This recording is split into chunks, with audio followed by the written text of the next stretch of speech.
Salut tout le monde, j'espère que vous allez bien. Je m'appelle Laurie et je vais vous parler de lecture.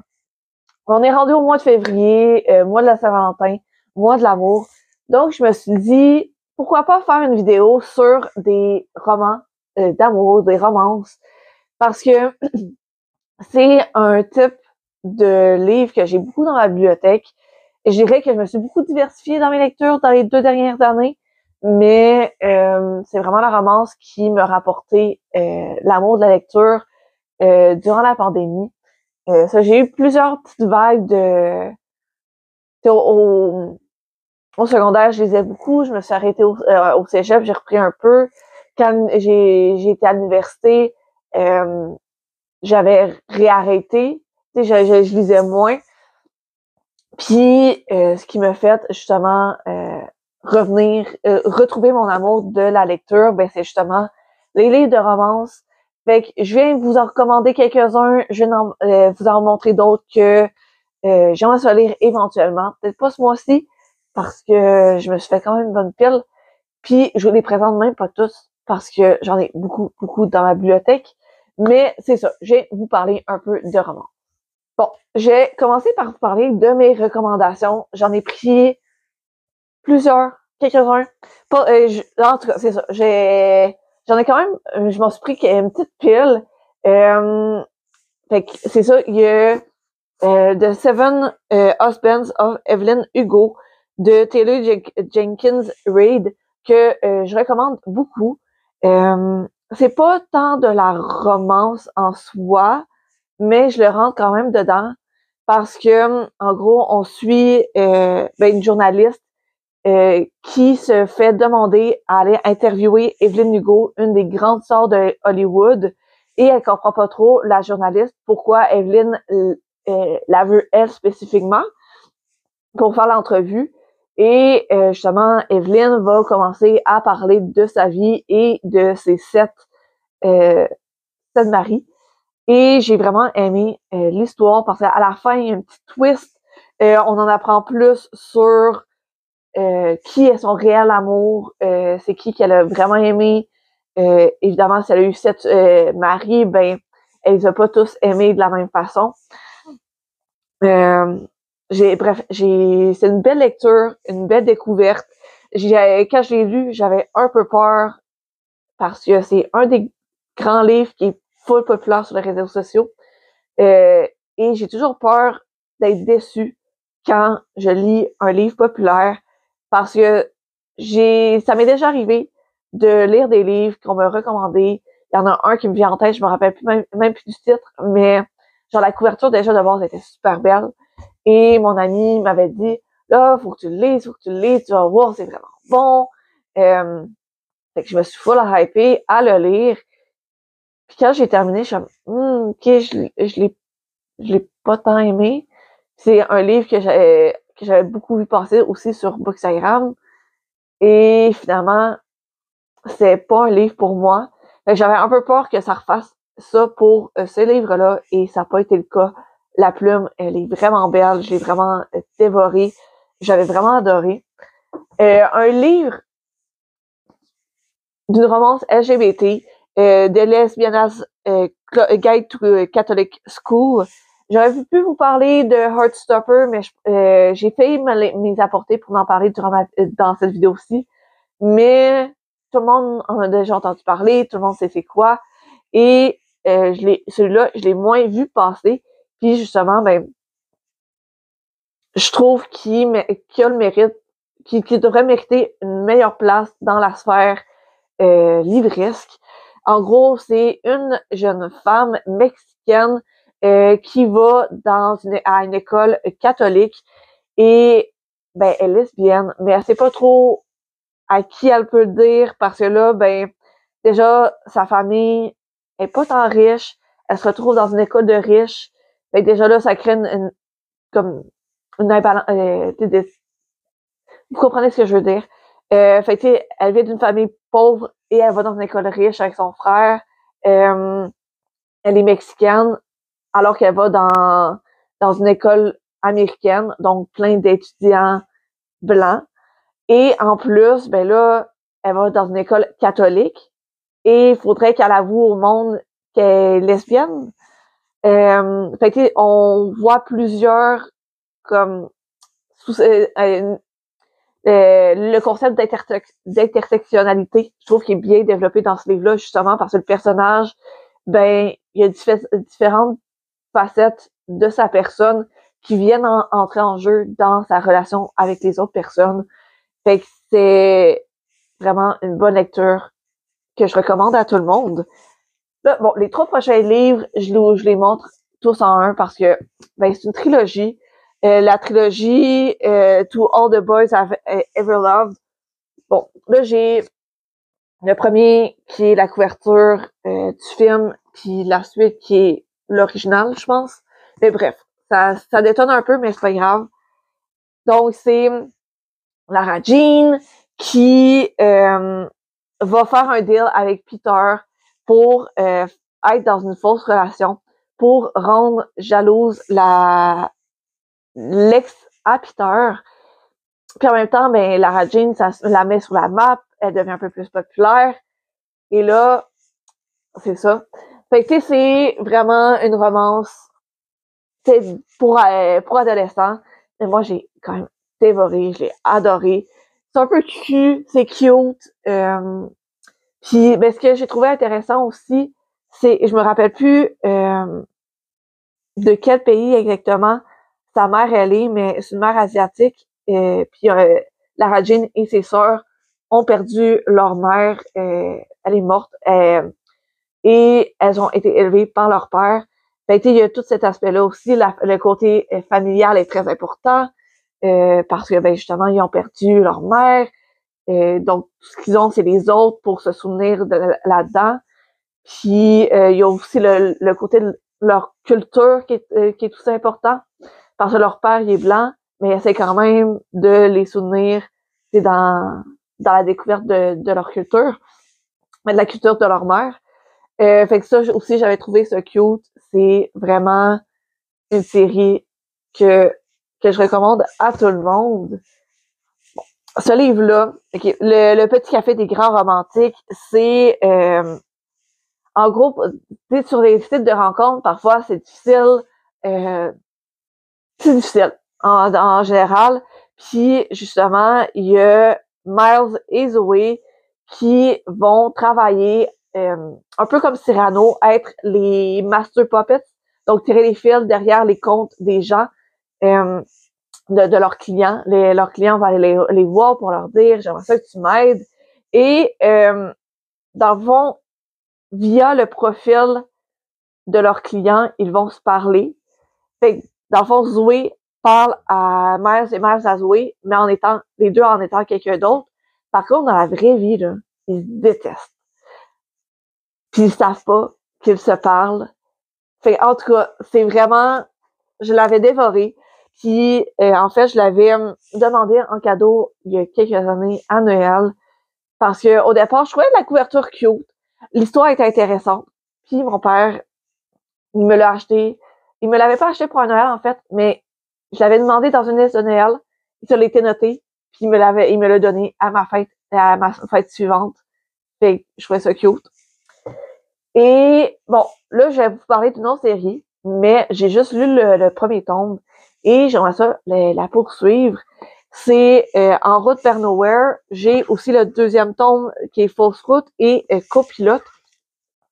Donc, dans celui-là, c'est Sarah et Sébastien qui se rencontrent en 1996 dans un camping, dans la cantine du camping où ils passent leurs vacances et ils vont devenir meilleurs amis. Et en 2007, ils sont encore meilleurs amis et ils partent en road trip. Par contre, là, il y a des feelings qui commencent à se développer et c'est ça, c'est un roman d'amitié nourri aux poutines de casse-croûte et arrosé de café imbuvable de station-service. Une épopée romantique malgré les odeurs de bière tablette et de corps qui transpirent sous la canicule d'été. Fait que ça fait vraiment justement une bonne lecture d'été, ben cute et ben cute. Puis justement, ben celui-là, Fausse route, je l'ai pas encore lu, mais Genre, je me dis à chaque année, ça doit faire au moins 2 ou 3 ans que je l'ai dans ma bibliothèque. Puis celui-là, je me le suis acheté en 2023 à sa sortie. Et je les ai toujours pas lus. À chaque année, je me dis que je vais les lire et je les ai pas encore lus. Je m'excuse à Sophie de ne pas les avoir lus, mais ils m'intéressent vraiment. Puis ça, c'est dans ce livre-là, en gros, ça, on suit Sarah et Sébastien, mais on rencontre Marjorie. Dans le fond, c'est la colocataire de Sarah. Et justement, quand Sarah part en road trip, Marjorie se retrouve tout seule et je relis le résumé, j'aurais dû le faire avant de commencer ma vidéo. Mais, ça, elle se remet beaucoup en question sur sa vie, ses choix, si justement ses ambitions professionnelles sont claires, mais elle se questionne sur l'amour, est-ce qu'elle va réussir à le vivre et justement on la suit dans ses questionnements. Puis le dernier, c'est en 2018, donc un été plus tard, et c'est une histoire avec Sarah et Marjorie, donc les deux amies, qui partent à Barcelone pour célébrer la fête de leurs études universitaires. Puis c'est ça, fait que le premier tome, j'avais vraiment aimé, et j'aimerais éventuellement lire les 2 prochains. Je pense pas que ça va être ce mois-ci, mais je pense que durant l'été, ça ferait des bonnes lectures. Bon, maintenant, pour une petite pile de livres que j'aimerais lire de romance. Bon, j'ai pas mis tous les livres de romance que j'ai dans ma bibliothèque parce que on aurait peut-être passé 2 bonnes heures à se parler de romance et ça aurait été longtemps. Mais je me suis fait un petit tri. J'ai quelques maisons d'édition que j'ai pas encore lu de leurs livres, mais que j'aimerais découvrir. Et, je me suis mis un livre des éditions Hugo, maison d'édition qui est reconnue pour ses livres de romance et que j'ai aimé beaucoup de leurs livres. On voit pas la tablette en ce moment, mais j'ai une tablette complète. Et je m'en suis seulement choisi un parce que il y en a quelques-uns que c'est des romances de Noël. Je suis moins dans le mood pour ça en ce moment. Puis anyway, j'ai avoir le temps de vous en parler plus en décembre. Et puis en même temps, c'est ça, je m'en suis juste mis un parce que les autres, ils m'intéressaient moins en ce moment, mais celui que je me suis mis, il est vraiment cute. C'est quelques mots d'amour. Dans le fond, on suit Davina qui a perdu ses fonctions au centre de tri postal parce qu'elle a frappé son supérieur. Donc, elle a été recalée et elle refuse de tisser des liens avec ses collègues. Et dans le fond, elle fait juste le boulot qu'elle doit faire, puis après, elle s'en va. Et sa mission, c'est de parcourir les lettres qui ont été mal adressées pour essayer de trouver des indices qui pourraient faire en sorte qu'on retrouve le destinataire. Et là, elle va justement tomber sur une série de magnifiques déclarations d'amour et qui pourraient venir tout bouleverser. Donc, Davina se prend au jeu, qui est ce Tom éperdument amoureux de sa belle Anne. Et il lui ouvre son cœur avec tant de sincérité que Davina ne peut se résoudre à laisser ses courriers être détruits. Elle doit les faire parvenir à destination coûte que coûte. Et je trouvais que ça avait l'air tellement cute parce que en plus c'est quand même un petit roman.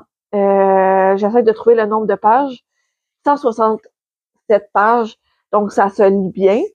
Je suis habituée à lire en même temps, je lis plusieurs des mangas à l'année longue puis des BD aussi, mais parfois j'ai besoin des romans plus courts. Puis je trouve que ça c'est parfait. Puis en plus l'histoire elle est tellement cute, elle est tellement cute. Un autre livre, celui-là, c'est que je l'ai découvert au festival de la New Romance. Honnêtement, je connais pas l'auteur, mais je le trouvais cute. Genre, tu sais, c'est comme un des seuls hommes au festival de la New Romance. C'est à Donnacona à chaque année, si jamais ça vous intéresse. Puis la majorité des auteurs-autrices qui étaient là, ben en fait, c'est des autrices. Et je pense que j'ai vu 2 ou 3 auteurs, là, incluant lui. Et ça, je trouvais ça... il avait l'air tout seul dans son coin. Je trouvais qu'il y avait l'air à pas avoir beaucoup de monde qui allait le voir. Puis je voulais le voir. Et son livre avait de l'air bon. Et c'est Le Phénix de Carl Chiasson. C'est l'histoire d'Adam Bernier qui a toujours pas surmonté, en fait, le départ de son épouse. Donc, il est vraiment consumé par sa douleur. Il néglige ses enfants parce que c'est vraiment... Il prend mal. Puis, pour oublier, il travaille sans compter ses heures. Mais bosser, c'est plus assez. Et même au hockey, le cœur y est plus. Et c'est un ancien joueur au futur prometteur, mais là, ça va plus. Et ben il y a l'arrivée de son éventuel remplaçant. Là, ça le frustre encore plus. Il prend mal. Puis il y a des tensions qui naissent entre Adam et son entraîneur / meilleur ami Frédéric. Et justement, ça vient nuire à l'équipe, à la bonne entente des Phoenix. Puis l'équipe, ben ça c'est une équipe que les 2 meilleurs amis ont fondée ensemble. Fait qu'il prépare tout ça parce que il a perdu sa femme puis qu'il prend mal. Fait que là, alors que toute la vie d'Adam semble s'effondrer, son chemin croise celui d'Ève. Une simple rencontre pourrait-elle lui permettre de renaître de ses cendres, à moins qu'elle ne le consume définitivement. Je trouvais que l'histoire était vraiment intéressante. Puis c'est quand même, ben c'est pas écrit super gros, mais c'est quand même bien aéré. Fait que ça devrait faire une bonne lecture. Puis je lis pas beaucoup de romances de sport. Fait que je trouve, ça va me sortir un peu de ma zone de confort. C'est ça. Puis je me suis, pour les 2 prochains, pas les 2 prochains livres, là, mais je me suis fait 2 piles, en fait, que j'ai classées. C'est 2 maisons d'édition. Il y en a une que c'est une maison d'édition qui est assez récente, québécoise. Ben en fait, les 2 maisons d'édition, c'est des maisons d'édition québécoises. Il y en a une est moins récente que l'autre. Bref. Mais ça, la plus récente, les premiers livres sont sortis l'année passée. Et je parle... Bon, j'ai pas tous leurs livres. Je vais commencer par ces 3-là. Il y en a un 4e qui sort bientôt, que je vais m'acheter aussi. C'est les éditions Kéros. Je vais vous présenter un peu les livres, puis après, je vais vous parler de la maison d'édition. Non, je vais faire l'inverse. La Kéros, en fait, c'est une maison d'édition québécoise. Je me rappelle plus exactement à quel moment ils ont été vraiment... qui ont publié leur premier livre, mais c'est en 2024, donc c'est très récent comme maison d'édition. Et elle se fixe, c'est une maison d'édition qui se concentre sur la green romance. Fait que c'est de la romance où ce que les personnages veulent aller de l'avant, veulent s'améliorer, et s'ils trouvent l'amour à travers tout ça, c'est super.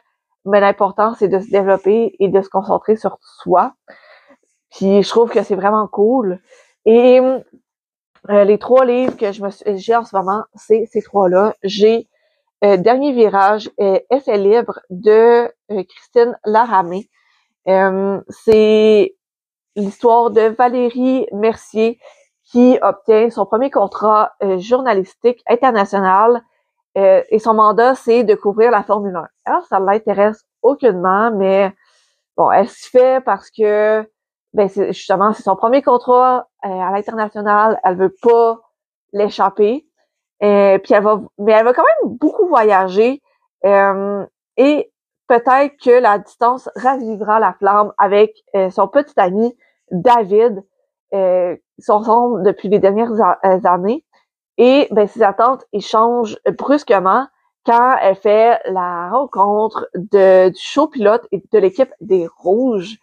Et donc, lors de l'ouverture du Grand Prix de l'Australie, l'attention de Carl Rodriguez, donc un des pilotes, est capté par la répartie d'une jeune journaliste montréalaise. Et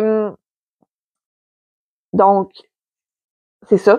La course vers l'amour sera-t-elle freinée par les manœuvres obsessives de David? Valérie et Carl réussiront-ils à se synchroniser sur la même vitesse ou devront-ils se séparer au dernier virage? Je trouvais que ça avait l'air vraiment intéressant et je l'ai encouragé, la maison d'édition. Et il y a vraiment de l'air bon, mais les deux suivants, c'est deux que j'ai vraiment hâte, genre, de découvrir parce que je connais les autrices, j'en ai parlé à plusieurs fois, à plusieurs salons, et c'est vraiment deux femmes géniales. Fait que j'ai vraiment hâte de découvrir leurs livres. J'ai Witch, c'est moi l'ingrédient secret de Jessie Riendo, et je vais vous lire le résumé parce que j'ai de l'air à pas... C'est ça, je vais lire le résumé. Il paraît que c'est quand on lâche prise et qu'on accepte de faire confiance à l'univers que tout s'aligne. J'ajouterais que ça prend une pincée d'introspection et surtout une dose massive d'amour de soi. Je me suis négligée pas mal dernièrement et j'ai dû descendre dans le sous-sol de mon être pour en rallumer la lumière, pour retrouver ce qui me fait vibrer. Ouf. Ce n'est pas beau du tout. Ce n'était pas beau tout de suite, mais avec du courage et une quantité impressionnante de motivation, puis aussi les good vibes de mon quartz rose, j'ai réussi à faire quelque chose de pas pire, un grand ménage de printemps. Entre mes histoires de cœur, mon chien, mes amitiés vitales à mon bonheur, mon job à la pépinière et mes romans à écrire, j'ai enfin compris ce qui était le plus important. Moi, Juliette Tremblay. Parce que la magie est partout, il suffit juste de la voir. Fait que j'ai vraiment hâte de le lire parce que justement, juste au résumé, on sent la belle énergie de Jessie. Je vois c'est sûr qu'elle a mis un peu d'elle dans ce roman-là. J'imagine qu'elle s'est un peu inspirée de sa vie parce que je sais qu'elle a un chien, puis je la suis sur Instagram. Son côté spirituel a l'air bien développé. Fait que j'ai l'impression justement qu'elle s'est inspirée un peu de sa vie dans ce roman. Et j'ai Mon bonheur sans toi de Vicky Poulain. C'est Johan qui s'occupe seul de sa fille Olivia depuis que son grand amour les a abandonnés pour retrouver la liberté et vivre dans la rue loin des normes sociales. Lors de leur traditionnelle soirée de distribution de repas, en cette date qui marque le triste départ de Lisa, le dessin se charge de mettre Amanda sur le chemin du duo. Derrière ses apparences d'enseignante engagée, la jeune femme au passé torrentieux lutte pour garder le secret de sa propre misère. Avec résilience et force, les deux cœurs écorchés recommenceront à s'ouvrir et apprendront combien c'est bon de rire à travers les larmes. Donc, ça traite, entre autres, de justement l'itinérance. Et je trouve que c'est un sujet qu'on traite pas nécessairement beaucoup. Fait que c'est un peu pour ça en fait, c'est pour ça, pas un peu. C'est pour ça qui me faisait de l'œil. Et il y a un autre livre d'édition Kéros que j'attends avec impatience, qui est supposé sortir dans à peu près 2 semaines. Je me rappelle pas exactement de la date. Puis je me rappelle plus du titre, je m'excuse. Mais c'est un livre de Rachel Lucie. Puis les grandes lignes, en fait, de ce livre-là, c'est une femme qui doit se recentrer sur elle parce que là, ça va plus bien dans son mariage, dans sa famille. Genre, c'est vraiment tendu et elle doit se recentrer sur elle, sur sa famille. Et c'est ça, ça a l'air d'être vraiment un bon livre et c'est le premier qu'elle publie. Fait que j'ai vraiment hâte de l'encourager. Puis c'est ça. Et finalement, les autres livres que je vais vous parler, c'est des éditions Ediling. Ils font un peu plus... bon, c'est pas que des histoires de sujets tabous, là, mais il y en font un peu plus. Par exemple, il y en a un que j'ai, c'est L'écho du mensonge de Jessica Gaudette. Puis c'est une relation avec un age gap. Donc ça, c'est Mia qui est gérante du resto bar à son frère. Puis elle est obsédée par le travail tellement qu'elle en oublie de vivre sa vie et de vivre ses émotions. Donc, quand Brian fait éruption dans son bureau, son univers est chamboulé. Puis ils ont vraiment une connexion. Par contre, il y a un problème, c'est que justement, Brian, c'est le meilleur ami de son frère et il a 20 ans de plus qu'elle. Après, ignorer genre ce lien-là, mais c'est impossible. Puis, fait que ça, tu sais, c'est un peu plus tabou dans le sens que il y a un age gap de 20 ans et c'est ça.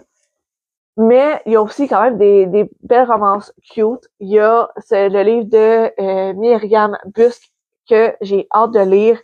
Je l'ai aussi connue sur Instagram. Elle a un club de lecture. Et ce livre-là, c'est sa première sortie aussi, je pense. C'est cette étincelle qui a transformé ma vie. Et c'est l'histoire d'une jeune femme de 17 ans qui a jamais eu de copain. Pour sa meilleure amie, Corinne, c'est désastreux, surtout que le collège arrive à grands pas, mais elle va faire la rencontre de Chad dans son cours de philo et ce gars-là la déstabilise et ben il y a un lien qui les rapproche et dans le fond, Chad l'invite à passer une audition pour faire partie de son band. Et ça tombe bien, ben, la jeune fille, elle a toujours voulu rêver de chanter sur scène. Et ça va lui permettre de se rapprocher de lui. Mais elle va aussi faire la rencontre de Sophia, la sœur jumelle de Chad. Et là, un choix va devoir être fait. Est-ce qu'elle est plus attirée par Chad ou sa sœur Sophie? Donc, ça a l'air d'être un beau roman de découverte de soi. Et j'ai aussi ce que ramènent les vagues de Sean Martin.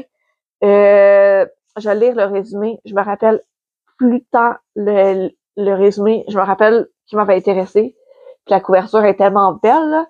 Donc, c'est dans ma vie, il y a ce vide, ces souvenirs enfouis si profondément qu'ils ne sont que fragmentaires. Tout ce dont je me souviens, c'est la culpabilité écrasante, la sensation d'être responsable de la perte de ma meilleure amie, du seul amour que j'ai connu.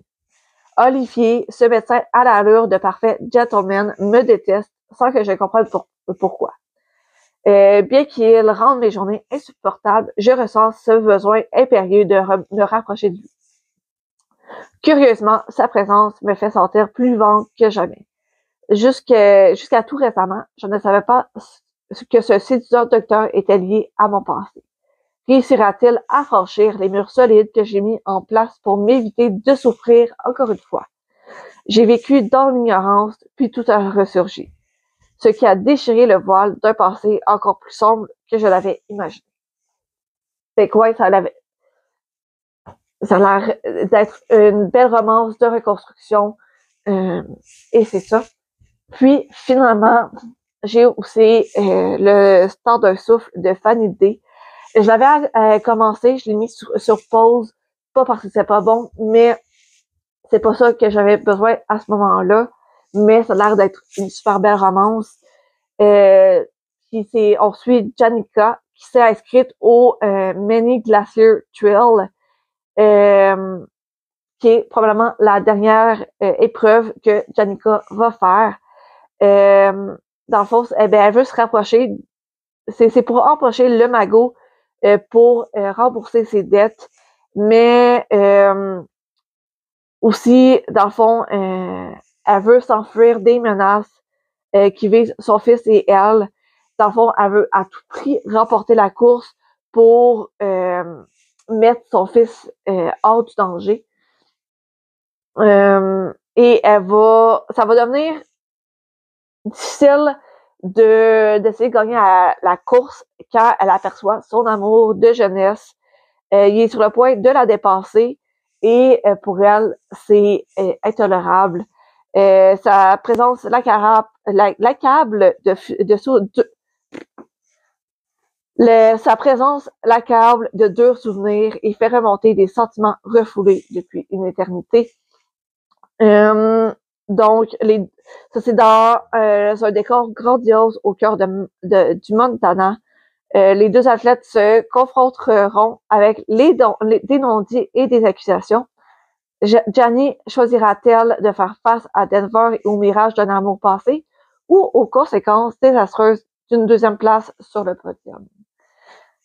Fait que c'est plein de livres que j'aimerais lire prochainement. Fait que ouais, je vous ai quand même présenté une bonne pile de livres de romance. C'est ce que j'aime dans la romance, c'est qu'il y en a vraiment pour tout le monde. Bon, je vous ai pas présenté de dark romance parce que j'en ai pas. C'est pas ça que j'apprécie. Mais ça peut aller de la dark romance à de la romance LGBTQ+, à de la romance plus adolescente. Ça peut être des relations difficiles, mais qui savent remonter la pente. On peut voir de tout dans les romances, dans les livres de romance. Et c'est ça. J'espère que je vous ai fait au moins découvrir quelques titres. N'hésitez pas à me donner en commentaire des titres que vous avez aimés de romance.